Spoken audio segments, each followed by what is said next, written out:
ever stared at your planner feeling completely stuck on where to start?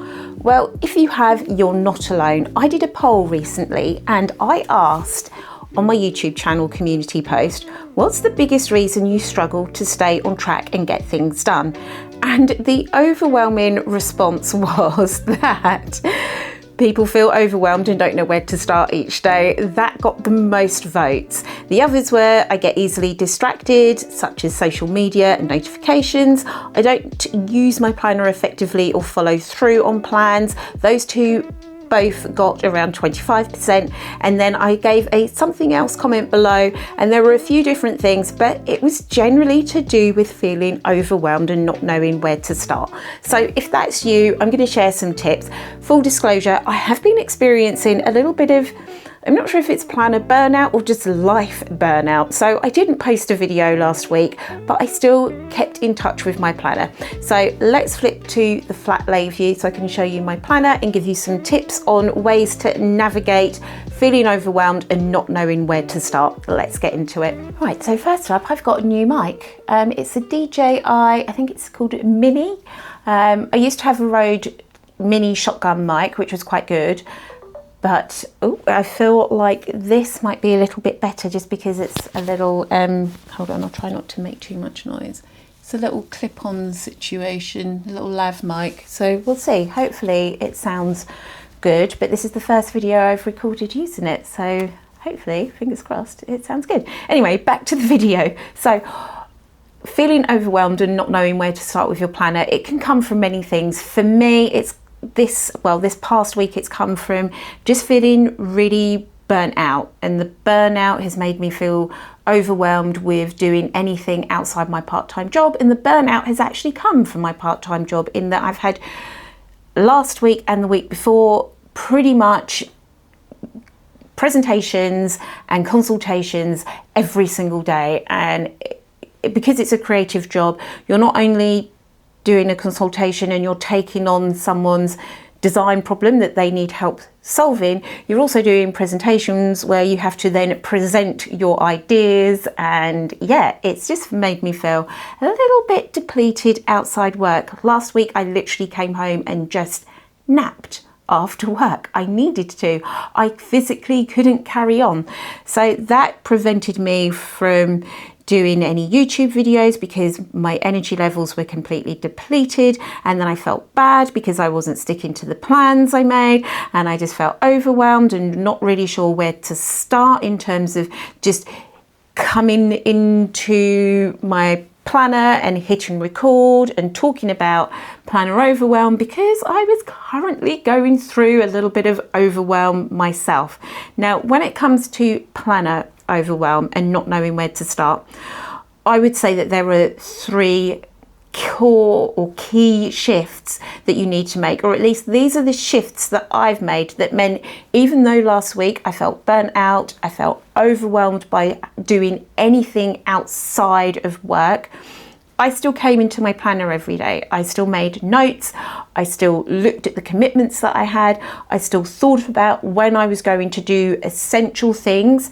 And then I just deemed recording a YouTube video, writing a Substack article, I just deemed those as non-essential things for that week because I didn't have the bandwidth for it.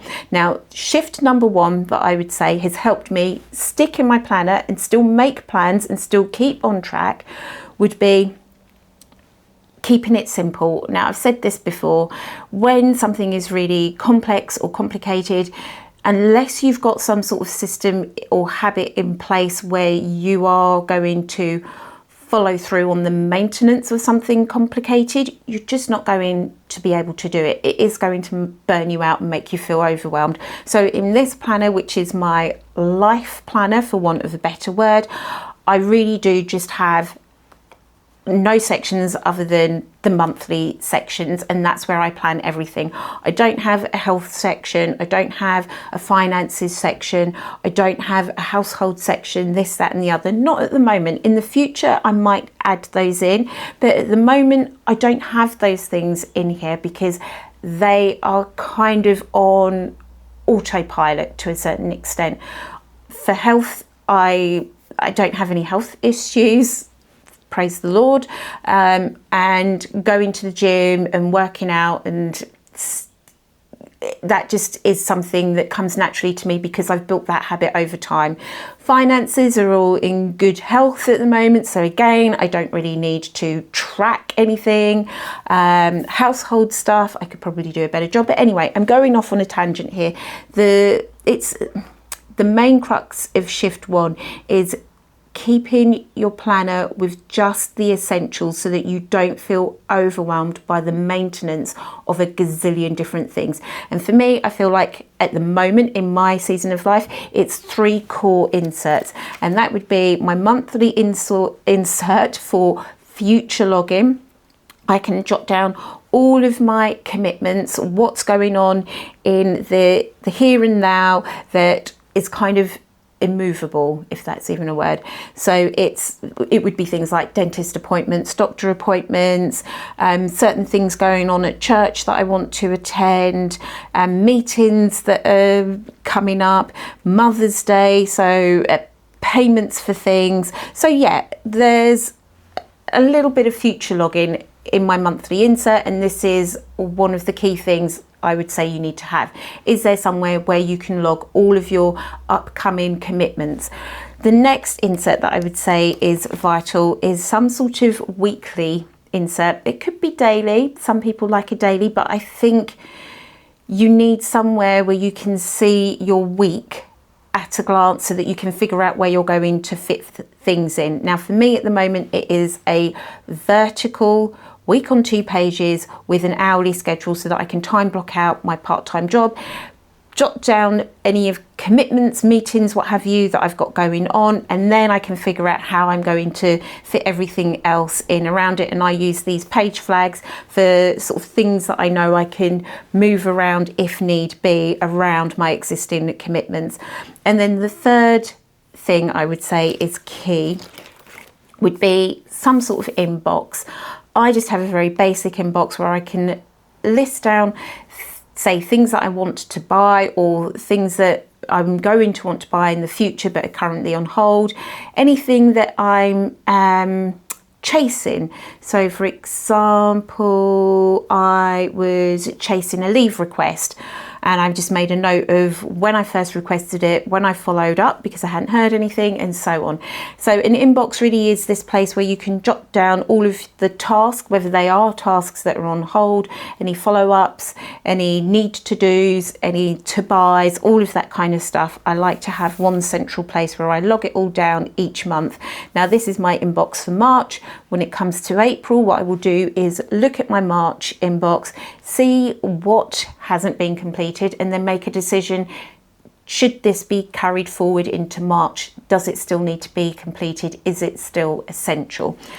So those are the 3 things that I would say are key. As long as your planner has those 3 things in it and you are touching base with those 3 places, ideally every day, even if you're not planning lots of things every day, I would say to at least have a daily check-in in those 3 places is going to help keep you on track. In terms of feeling overwhelmed, have a look at your weekly insert. Have you overplanned your week and now you can't face it and you don't know where to start? Have you got enough direction of your week to know where to start with planning things in? I think, yeah, that's something to chat about in the comments maybe.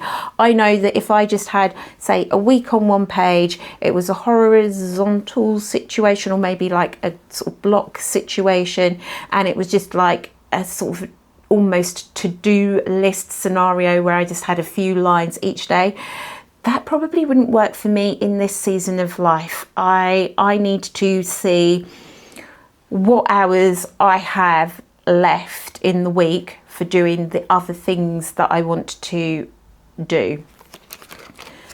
Now, shift number 2, it kind of links back into keeping these, like having these 3 basics, the future login, the view of your week, and your inbox of tasks and to-dos and follow-ups. This next one leads into that, in that shift number 2 is cutting out the clutter. Do you need to be tracking a gazillion things? I don't know. That's a question that you need to ask yourself. I know that for me, I need to keep my tracking as simple as possible. So at the moment, for things like content creation and going to the gym, I am literally just tracking it on my monthly insert using a mild liner. The grey represents when I've posted content, the pink indicates when I've gone to the gym, and that is all the tracking that I need to do. I have an additional one where I'm tracking items that I've decided to pay off in installments, but I've literally just written it down on a post-it note and stuck it on the back of my quarterly insert. These are also noted down on my monthly inserts, so I know when they are due with a little pound icon. I've also written down the amount when they're due, but here I'm literally just coming in and crossing them off each time that I've made a payment, so I can see when they're complete or when I've got or how many more payments I've got left. And that is my that is my tracking at the moment. I don't need to do more than this, because these are the things that are essential at the moment. This might change in the future, and I am open to be flexible and change my system if need be. So again, if you're feeling overwhelmed, you don't know where to start in your planner, consider, have you got too much clutter going on in your planner that it's weighing you down with too much to consider and maintain? Is there a simpler way you can track things that you need to track, or log any important information that you need to log and have a record of? Just simplify everything as much as possible while still retaining the core information that you need. And then the third shift that I would say, and this is the thing that really kept me going last week when I was feeling a bit burnt out and couldn't really face planning a lot else outside of work and my current commitments, and that is having the habit of just checking in with your planner. It doesn't have to be this big thing of I'm going to plan world domination, but it's just literally coming in your planner and having a look at your week and seeing your commitments and just thinking about the things. Like my trigger list is this board with my sticky tabs that have different tasks on them that I'd like to or can do in a week, or just general tasks that would come up in life anyway. I can look at this and think about, you know, what am I going to do this week? Where am I going to fit it in? And that has become part of my habit, like looking at this and planning it out. And even if I'm having a low energy week, just thinking, okay, I wanted to do a stretching workout, but actually I don't have even the energy just to do some gentle stretching. I can move this and having that flexibility, but it's just having the habit of coming to your planner. And sometimes when things are concrete and you've written them down in pen, and I know I've said this before, it can feel like you've made a promise to yourself that you've then broken, and then your planner begins to represent this book of broken promises, and it doesn't need to be. And yeah, for me, having this flexible way of planning the sort of important but not urgent things, having a flexible way where I can move things around to accommodate what I can do each week, really helps me to stay in the habit of checking my planner every day. Now, I don't know if you guys listen to the podcast or watch the podcast, The Futur by Christo, but I was watching one last week, I think it was. It was with, I'm just finding my little note that I made. It was Melanie Whitney, and she said, behaviours that are repeated are going to create your life. I absolutely love that I made a note of it. I will put a link to that episode if you're interested. If you're a creative, if you're a graphic designer, if you're in the creative industries, you're doing maybe a side hustle, or you have a small creative business, you definitely, well, I know you are probably already watching / listening to the Future. If you're not, why?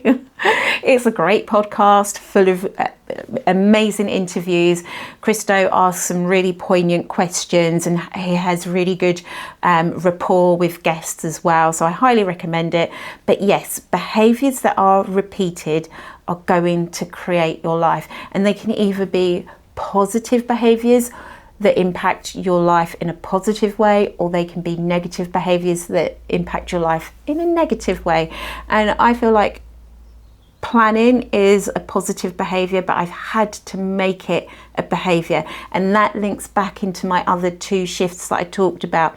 If my planner was filled with clutter and lots of pages and sections that I had to go through, I wouldn't want to face it. I'd feel overwhelmed. Stripping it back to the essentials has helped me keep this behaviour of coming to my planner and not feeling scared or overwhelmed by it. And then that leads back into the fact of just thinking about what are the core things that I do need to have in my planner, and having these just essential. And I know I use that word a lot. I am heavily influenced by Greg McKeown's book, Essentialism. I will put a link of that into the description as well, because I highly recommend you read that so that you can begin to focus on what are the essential few rather than the non-essential many that are just distracting your attention and stealing your energy and making you feel overwhelmed. For me, my essential is Future login, weekly planning, task inbox, follow-ups, login place. So yes, I'm going to stop the video there, otherwise I shall go off onto a waffle.